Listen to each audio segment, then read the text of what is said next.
আপনারা নিশ্চয় দেখতে পাচ্ছেন বাংলাদেশের জাতীয় মহান সংসদে সরকারি দল ও বিরোধী দলের মধ্যে রাজনৈতিক উত্তাপ চলছে।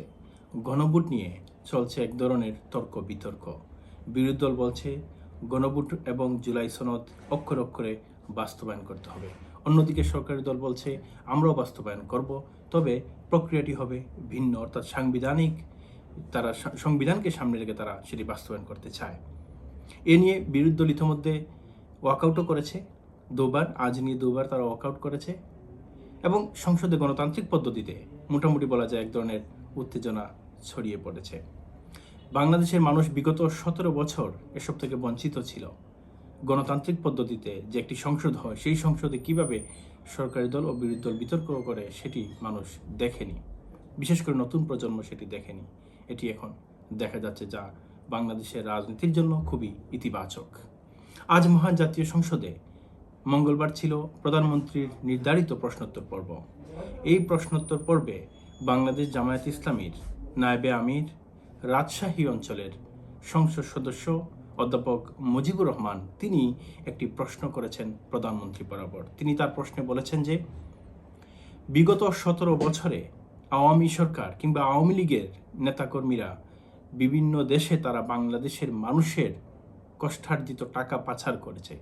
সেই টাকা পাচার কারা করেছে এবং সেই টাকা পাচারের তালিকা এবং কোন কোন দেশে আছে এবং সেই টাকা ফেরত আনার জন্য সরকারের কোনো উদ্যোগ আছে কিনা না, কিংবা প্রধানমন্ত্রীর টেবিলে ওই তালিকাটি আছে কিনা না।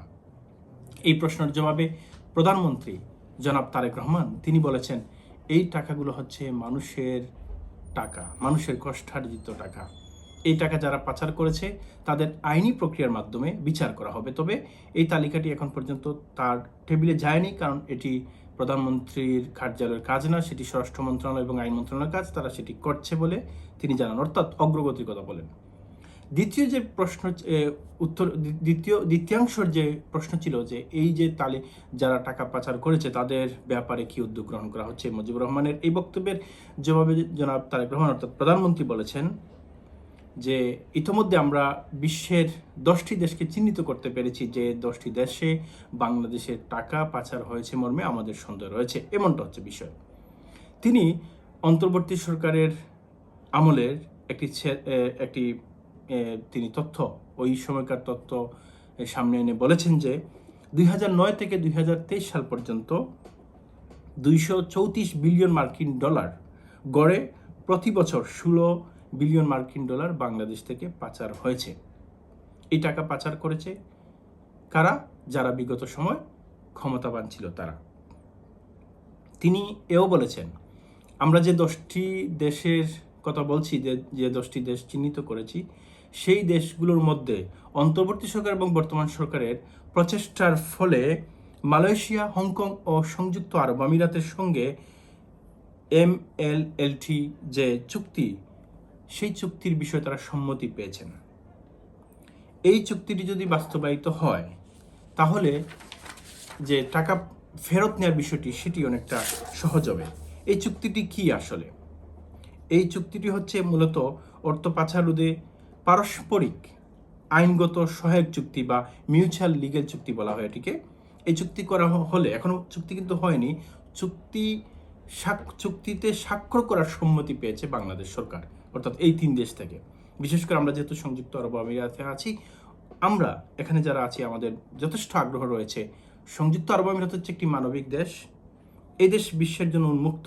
তারা সকল দেশের মানবাধিকার এবং সকল দেশের যে তার নিজস্ব অধিকার রয়েছে সেটির দিকে তারা যথেষ্ট সচেতন, এবং আমরা বিশ্বাস করি সংযুক্ত আরব আমিরাত যদি চুক্তিতে স্বাক্ষর করে সেটি তারা অক্ষরে পালন করবে। তাহলে এই চুক্তিটা হলে কি হবে? আমরা যদি 2টি ভাগে বিভক্ত করি, একটি হচ্ছে এই চুক্তি হলে কার্যক্রম আগাবে। এই দ্বিতীয় ভাগ যদি আমরা বলি যে এই চুক্তি হলে টাকাটা বাংলাদেশে ফেরত যাবে, তবে ফেরত যাওয়ার বিষয়টি অনেক লম্বা রাস্তা। প্রথমত হচ্ছে যে এই চুক্তি হলে হবে কি, তথ্য আদান প্রদান করা যাবে। কে টাকা বাংলাদেশ থেকে পাচার করেছেন, কার কাছে করেছেন, কোন ব্যাংকে আছে, কার অধীনে আছে, কার মাধ্যমে এই সম্পদগুলো কিনা হচ্ছে, এগুলো কিন্তু হংকং, মালয়েশিয়া এবং সংযুক্ত আরব আমিরাতের বিষয়ে জানা যাবে যদি এই 3 দেশ চুক্তিবদ্ধ হয়। তাহলে কি দাঁড়ালো? যদি চুক্তি হয় তাহলে কারা কারা জড়িত সম্পূর্ণ বেরিয়ে আসবে। এতে করে অনেকের ধারণা অনেক প্রবাসীও হয়তো জড়িত থাকতে পারেন, তাদের নাম উঠে আসতে পারে। এই চুক্তি হলে পরে সম্পদ জব্দ বা বাজেয়াপ্তের একটা সুযোগ থাকবে। তখন বাংলাদেশ সরকার ইউইকে, হংকংকে অথবা মালয়েশিয়াকে অনুরোধ করতে পারে যে আপনারা এই যে আমাদের দেশ থেকে পাচার হওয়ার সম্পদ বা পাচার হওয়ার টাকা আপনারা ফ্রিজ করুন বা অবরুদ্ধ করুন। তখন এই দেশের সরকার তারা যাচাই বাছাই করবে, তারা সন্তুষ্ট হলে পরে তাদের যে আইনি প্রক্রিয়া আছে, তাদের আদালতের যে আইনি প্রক্রিয়া আছে সেটি সম্পন্ন করে বা সেটি সম্পাদন করে তখন তারা ফ্রিজ বা অবরুদ্ধ করতে পারে। আরেকটা বিষয় হবে এই চুক্তি হলে সাক্ষ্য গ্রহণ।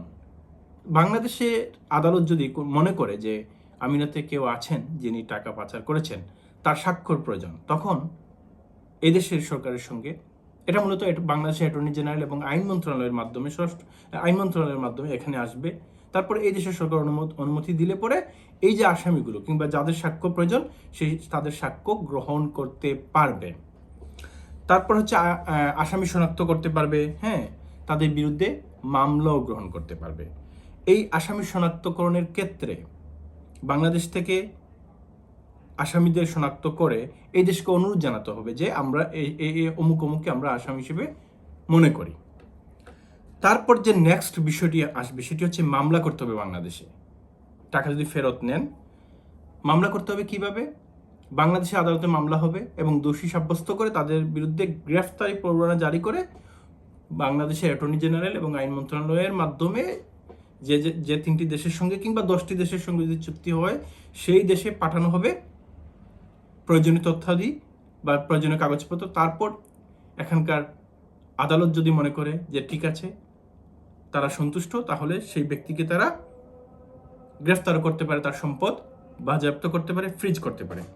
তবে সবকিছু হচ্ছে হয়তো, কারণ চুক্তি হলেই হবে না, এই দেশ সন্তুষ্ট হতে হবে। তারপর বাংলাদেশ অনুরোধ প্রেরণ করবে এই দেশকে যে আমাদের আসামিকে আমরা চাই বা আমাদের সম্পদ আমরা ফেরত চাই। তখন যদি তারা মনে করে যে, আবারও বলছি, যদি মনে করে যে না ঠিক আছে, এই আইনি প্রক্রিয়াটি সঠিক এবং ওই ব্যক্তিরা অপরাধী, তাহলে তারা বাংলাদেশে টাকা ফেরত পাঠাবে অথবা অর্থ তারা প্রত্যাবর্তন করবে। এখন বিষয় হচ্ছে যে এই যে চুক্তিটির যে সম্ভাবনা রয়েছে সেটি সম্পাদন করতে হলে সংযুক্ত আরব আমিরাতের সঙ্গে বাংলাদেশের কূটনৈতিক সম্পর্ক আরও বৃদ্ধি করতে হবে। দুই দেশের পারস্পরিক সম্পর্ক বজায় রাখতে হবে। আমরা যারা এই দেশে বসবাস করছি আমাদেরকেও সংযুক্ত আরব আমিরাতের আইন কানুন মেনে চলতে হবে। সংযুক্ত আরব আমিরাতের যে সকল আইন রয়েছে, তাদের যে নীতিমালা রয়েছে, সেগুলো মেনে আমাদেরকে প্রবাসী চলাফেরা করতে হবে। পাশাপাশি বাংলাদেশের যেটি বললাম, বাংলাদেশের সরকারকে কূটনৈতিক তৎপরতা এবং পারস্পরিক সম্পর্ক আরও বৃদ্ধি করতে হবে। আমরা প্রত্যাশা করব শুধু আমিরাতে নয়, যে কোনো দেশে যদি আমিরাতে টাকা কতটুকু আছে বা আদৌ আছে কিনা না সেটি আইন দেখবে, আদালত দেখবে, এটা আমরা জানি না। এটা একমাত্র বাংলাদেশ সরকার যদি মনে করে এই দেশে আছে, কি পরিমাণ আছে, কার কাছে আছে, কাদের মাধ্যমে এসেছে, কোন ব্যাংকে আছে, সেটি কেবলমাত্র বাংলাদেশ সরকার বলতে পারে এবং তারা সেটি নিশ্চয় তদন্ত করছে। বাংলাদেশে তদন্ত করার পরে তারা ব্যবস্থা গ্রহণ করবে এবং এই দেশের সঙ্গে কিংবা হংকং, মালয়েশিয়ার সঙ্গে তারা একটা বোঝাপড়া যাবে। আমরা এ পর্যন্ত অপেক্ষা করতে পারি এবং আমরা অপেক্ষায় আছি। নিশ্চয় বাংলাদেশের মানুষের যে 17 বছরের এই যে গ্লানি, দুর্নীতির যে পাহাড়, সেই পাহাড় ধস হবে এবং বাংলাদেশের মানুষ তাদের ন্যায্য টাকা ফেরত পাবে। তখন বাংলাদেশ অবশ্যই অর্থনৈতিকভাবে আরও এগিয়ে যাবে। আল্লাহ হাফেজ।